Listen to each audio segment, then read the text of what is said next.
আসসালামু আলাইকুম রহমতুল্লাহ বরকাতু। হুব্বুদ দুনিয়া রাসু কুল্লি খাতিয়া, অর্থাৎ দুনিয়ার মহাব্বত সমস্ত গুনাহের মূল। এই হাদিসের প্রতি মানুষের ইমান না থাকার কারণে আজকে পৃথিবীতে যত পাপ কর্ম হইতেছে, যত জুলুম অত্যাচার হইতেছে, সব কিছু কারণ হচ্ছে এই একটা হাদিসের উপর ইমান না থাকার কারণে মুসলমানদের।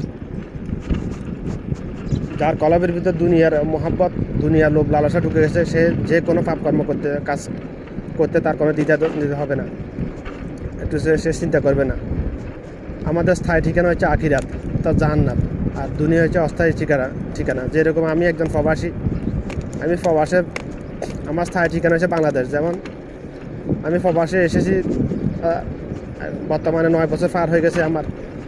যদি আরও 10 বছর আমি প্রবাসে থাকি, আমাকে আমার স্থায়ী ঠিকানা আমার বাংলাদেশে যেতেই হবে আমাকে। এখানে প্রবাসে থেকে এখানে বাড়িঘর করা আমার কোনো সুযোগ নেই। এখানে যে আমি কোটি টাকা কামাই করি, আমাকে বাংলাদেশে যেতেই হবে। তদরূপ একজন মানুষকেও, একজন মুসলমানকে অবশ্যই কবরের জগতে যেতেই হবে।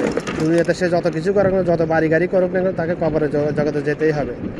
এখানে আরেকটা কথা বলে রাখি, যার কাছে সম্পদ যত বেশি, অর্থ সম্পদ, বাড়ি গাড়ি, জায়গা সম্পত্তি যত বেশি, তার হিসাব তত কঠিন। তার হিসাব তত কঠিন হয়ে যাবে আখিরাতে। হালালভাবে কামাই করার জন্য, মৌলিক চাহিদা পূরণের জন্য হালালভাবে কামাই করার জন্য কোনো লিমিট নাই। আল্লাহ পাক কোনো লিমিট দেন নাই কোনো হাদিসে কোথাও। কিন্তু আখিরাতের কথা চিন্তা করলে মানুষের বেশি কামাই করার জন্য প্রয়োজন নেই। দুনিয়াতে শুধু ততটুকু কামাই করা জরুরি, মৌলিক চাহিদা পূরণ করার জন্য যতটুকু অর্থ সম্পদ প্রয়োজন। আর এর জন্য হারাম পথে চলার কোনো প্রয়োজন নেই। অর্থাৎ মানুষ, আমি আগে বলেছি, হাদিসে বলা হয়েছে যে দুনিয়ার মোহাম্মদ সমস্ত গুনাহের মূল। অর্থাৎ প্রয়োজনের অতিরিক্ত চাহিদার কারণে মানুষ যাবতীয় গুনাহের লিপ্ত হইতেছে। দুনিয়ার প্রতি অর্থাৎ মৌলিক অতিরিক্ত চাহিদার কারণে মানুষ পৃথিবীতে যত পাপকর্ম আছে সব পাপকর্ম করতেছে। মানুষ মৌলিক চাহিদা, পৃথিবীর কোনো একটা মানুষ মৌলিক চাহিদা পূরণের জন্য পাপকর্ম করার কোনো প্রয়োজন নেই। যাকে আল্লাহ হাত পা দিয়েছে, সে যে কোনো একটা কাজ করলে তার পেট চলবে, পরিবার চলবে, মা বাপ চলবে, সব কিছু চলবে। যাকে আল্লাহ কোনো কিছু দেনে করার ক্ষমতা নেই, সে ভিক্ষা করা হালাল।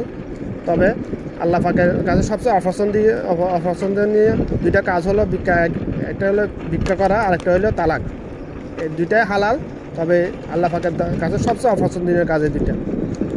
তো সুতরাং মানুষ মৌলিক চাহিদা পূরণ করার জন্য মানুষের কোনো পাপ কাজ করার কোনো প্রয়োজন নেই। আজকে মানুষ কেন পাপ করছে?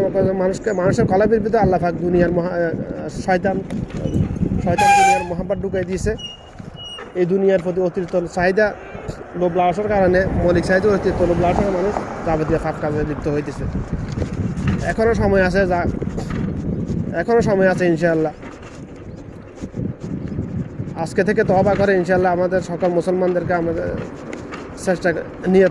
চেষ্টা করতে হবে এখন থেকে, যে আমরা কোনো প্রকার হারাম কাজে লিপ্ত হব না।